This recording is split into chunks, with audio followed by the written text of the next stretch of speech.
Përshëndetje nga sofra shqiptare. Kam sjell një recetë pak më ndryshe se zakonisht. Kam sjell mënyrën se si shfrytëzoj kavanosin kur të bëj harxhimin e Nutellës. Përgatis qumsht me çokoladë apo çokoladë nxehtë. Besoj se kam ju pëlqy kur ta shihni videon në vazhdim. Sot kam sjell një video pak më ndryshe se video të zakonshme me receta. Mirëpo dhe kjo ka të bëjë me ushqimet.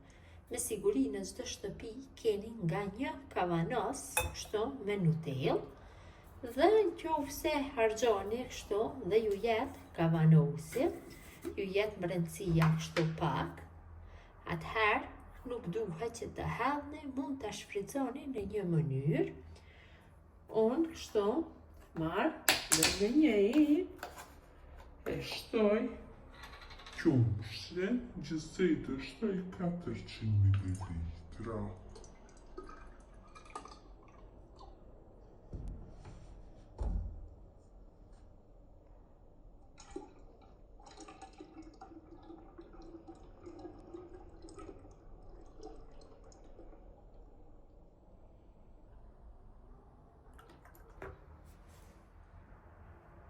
Tash qumshtin e vendosim në zjarr dhe e lojmë në temperaturë mesatare që të vlojë.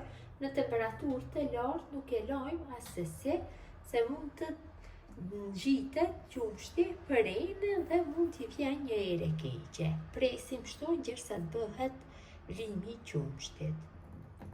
Qumshti ka filluar që të vlojë, e largoj nga zjarri. Pasi e kam largu qumshtin nga zjarri, marr kavanosin dhe në kavanos në fillim vendosi një lugë, e hedhi qumshtin kështu varë të nxehtë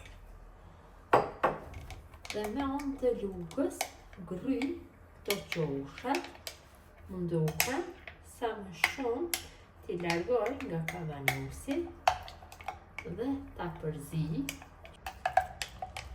Vazhdimisht me anë të lugës e gryj kështu këto muret e kavanosit dhe bëjmë përzierjen me qumsht.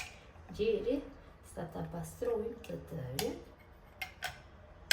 Kështu për 3-4 minuta do e përgatisni qumshtin me çokoladë. Shfrytëzoni në këtë mënyrë, nuk e hallni. Tash koha e dimrit shkon shumë qumshti me çokoladë. Pasi kam bërë përzierjen, tash i kaloj në përkopta, kështu, ku do bëj servimin. Ka një aromë jashtëzakonisht të mirë. Mjaftueshëm për 2 persona.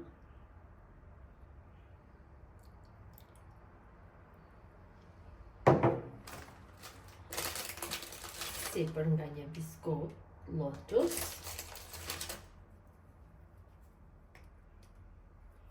Shkon shumë. Kjo është mënyra mu të radashura se si e shfrytëzoj unë kavanosin e Nutellës.